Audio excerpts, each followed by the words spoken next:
Halo, balik lagi kita di channel Ngobrol Olahraga ya teman-teman. Jadi hari ini kita mau membahas apa? Kita mau membahas preview pertandingan Indonesia menghadapi Bahrain ya. Sebelum menghadapi Bahrain nanti kita mau membahas. Sebelum kita bahas, yuk sama-sama kasih subscribe, kasih likes-nya dulu dong. Biar sama-sama mendukung channel kesayangan kita, channel Ngobrol Olahraga. Lebih seru lagi kalau banyak yang ngobrol olahraga bareng sama kita. Nah, jadi pertandingan akan berlangsung di hari Selasa ya teman-teman. Dan kali ini pertandingannya di malam hari. Jadi lebih enak kalau yang mau nobar apa segala macam lebih gampang ya. Karena kemarin menghadapi Australia ya, yang kita lupakan sajalah hasilnya. Nah, yang menghadapi Australia itu kemarin cukup sore ya, pukul 4 sore. Jadi mungkin ada beberapa yang sedang bekerja atau ada kegiatan. Jadi lebih susah untuk mau nonton secara langsung kalau jam 4. Nah, jadi untuk yang di Bahrain ini tidak ada lagi alasan untuk nggak mendukung Indonesia ya, tidak mendukung secara langsung, mau siaran langsung ataupun nonton bareng dan lain sebagainya. Nah, jadi pertandingan ini sendiri adalah laga kedua ya, dimana grup untuk Indonesia yang ada di grup C ini sudah selesai laga-laga pertamanya, maka ini memasuki laga kedua.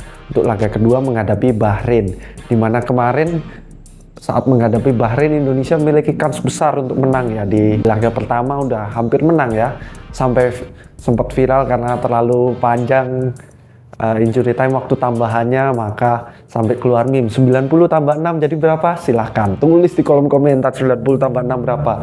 Nah, jadi untuk Indonesia sendiri apabila ingin memenangkan pertandingan ini tentunya harus lebih konsisten ya, harus lebih bagus juga. Kalau bisa memenangkan jangan satu gol, kalau satu gol bisa dipanjang-panjangkan waktunya, nanti kebobolan sekali langsung jadi imbang lagi ya kan. Kalau bisa leadingnya 2 gol. Nah, dan selain itu juga tentunya pertahanan jangan kendor ya, karena di menit akhir memang kemarin waktu tambahan cukup berlebih ya, walaupun tidak ada kejadian apa-apa tetapi ditambahi sampai bahkan 3-4 menit ya teman-teman. Nah, tapi Indonesia sendiri juga kendor pada waktu itu, memang itu sebuah blunder ya, kesalahan yang cukup fatal sehingga harus menjadi gol yang membawa imbang untuk pertandingan di laga pertama.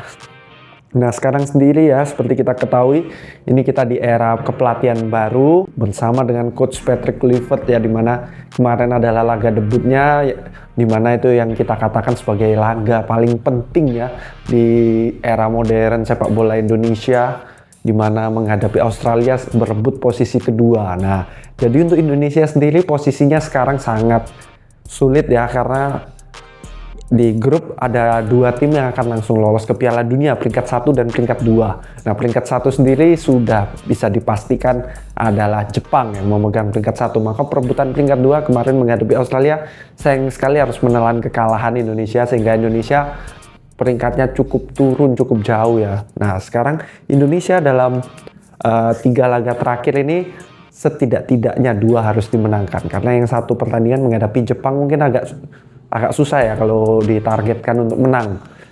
Mungkin untuk menghadapi Jepang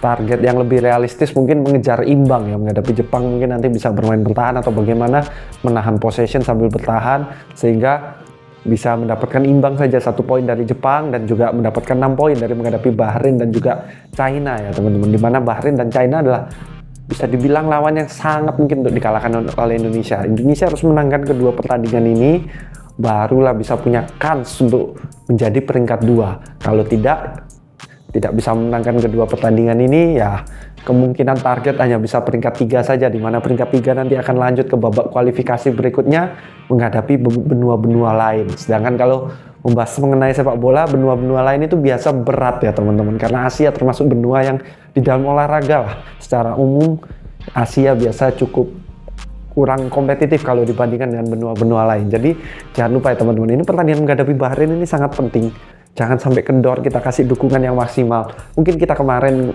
baru kalah, kekalahan yang ya memalukan kita bilang ya, yang sangat marah, sangat fatal, tetapi nggak apa-apa, kita tetap dukung Indonesia sekuat tenaga, kita masih punya kesempatan kok untuk lolos. Jangan berkecil hati dulu, jangan dihujat dulu lah pelatihnya ya. Walaupun ya saya pribadi memang tidak setuju dengan pergantian pelatih ini di tengah kompetisi paling penting dan juga pertandingan paling penting sebagai pertandingan debut saya tidak setuju, tetapi ya kita dukung dulu lah. Kita lihat dulu nanti hasilnya bagaimana, nanti apabila setelah penyisian ini memang hasilnya tidak maksimal bisa digantikan lagi atau berbagai cara lainnya. Tetapi untuk sementara kita dukung yang terbaik karena ini adalah kesempatan, ini adalah laseran ya. Kalau seperti pelari maraton itu sudah mau sampai finish, waktunya menghabiskan semua daya upaya sama-sama mengejar garis finish. Jangan sampai kita malah menghujat, akhirnya tidak maksimal, mengganggu konsentrasi dan lain sebagainya. Jadi memang ya, ayo kita dukung. Menghadapi Bahrain sendiri sebenarnya musuh Indonesia kalau menghadapi Bahrain dan China adalah diri sendiri ya. Dimana Indonesia secara di atas kertas itu lebih jago dari Bahrain dan China sekarang.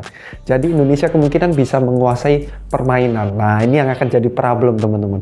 Karena seperti yang kita sering bahas ya, kelemahan Indonesia adalah penyerang, kekuatan Indonesia adalah main bertahan. Nah jadi kalau Indonesia memegang bola sejauh ini seperti pertandingan menghadapi China sebelumnya dan juga menghadapi Australia kemarin ya, ball possession dikuasai oleh Indonesia, permainan dikuasai Indonesia, tetapi tidak tahu mau diapain. Timnas kita pegang bola tapi nggak tahu mau ngapain pegang bola. Nah mungkin itu yang perlu dikembangkan ya, bagaimana bisa mengolah bola dengan baik tanpa melemahkan pertahanan, tanpa meninggalkan lini pertahanan. Jadi bola diolah, jangan sampai para back ini terlalu maju, terlalu fokus ya. Karena kan pegang bolanya lama, makin lama makin maju gitu di serangan balik.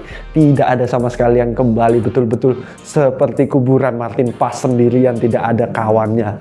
Nah jangan sampai seperti itu. Jadi menurut saya Patrick Kluivert sangat perlu untuk lebih fokuskan ke defense. Alex Pastor juga memasang strategi yang tetap defense-nya itu masih ada, jangan terlalu maju. Oke, kita kuasai ball possession, tapi apa gunanya kalau setiap diserang sekali kebobolan. Nah, jadi harus tekniknya adalah menghadapi diri sendiri nih. Karena tim Indonesia, tim nasional Indonesia ini walaupun pemain-pemainnya pemain Eropa, tetapi banyak bermain di klub kecil. Kalau kita ketahui klub-klub kecil itu sering menghadapi klub yang lebih besar ya. Kalau menghadapi klub lebih besar, kemungkinan bermain counter attack, bermain bertahan itu yang lebih nyaman bagi pemain-pemain Indonesia. Nah, kalau harus menguasai bola, nah ini dia yang akan menjadi PR. Kita harus lihat sejauh ini kemarin di tangan Sintayong ya, kalau Indonesia mau megang bola seringkali kebingungan, dan juga Indonesia juga finishingnya tidak terlalu bagus pemain-pemainnya sehingga susah mencetak gol. Di era Patrick Kluivert kebetulan pertandingan laga perdana kemarin menguasai bola juga dan cukup terlihat kurang efektif dan kurang efisien juga ternyata. Tetapi kita harapkan itu hanyalah pertandingan penyesuaian, semoga ke depan lebih baik ya, baik dalam penyerangan maupun bertahan. Karena Patrick Kluivert sendiri seperti yang kita bilang ya, adalah pelatih yang fokus pada penyerangan, tetapi Indonesia tidak punya penyerang. Jadi ini adalah dilema yang sangat kuat ya, dan semoga apabila Indonesia mendapatkan penalti, kita doakan bisa menjadi gol juga, bisa menghasilkan. Dan untuk Bahrain sendiri ya, kemarin menghadapi Jepang menelan kekalahan 2-0, tapi main Bahrain sangat bagus ya. Bahkan bisa menahan 0-0 itu sampai cukup lama, sampai sekitar 3/4 pertandingan baru mulai kebobolan ya. Mendekati 3/4 pertandingan baru kebobolan. Jadi permainan Bahrain sebenarnya tidak jelek-jelek sekali, tetapi Indonesia seharusnya bisa mengalahkan Bahrain. Di atas kertas Indonesia yang lebih unggul. Jadi jangan sampai harus menelan imbang lagi, apalagi kekalahan, jangan sampai. Karena kalau Indonesia kalah menghadapi Bahrain ini, bisa dikatakan chance untuk lolos sudah hilang, sudah hampir hilang, sangat mendekati hilang kalau sampai kalah ya. Jangan sampai kalah, imbang pun sudah sangat berat ya. Target hanya tinggal peringkat 3 saja, dan itu pun sangat berat ya. Karena Saudi Arabia pun poinnya sudah cukup lumayan juga di depan Indonesia ya. Jadi memang Indonesia harus menang, wajib menang. Menghadapi China harus menang, menghadapi Bahrain harus menang, menghadapi Jepang ya, hasilnya apapun kita doakan yang terbaik kalau untuk menghadapi Jepang. Sekian untuk update hari ini. Jangan lupa boleh di komentar dukungan kita, keluh kesah kita ya kan. Apa sih yang mau kita bahas mengenai tim nasional Indonesia ini. Sekian update hari ini, sampai ketemu di preview selanjutnya.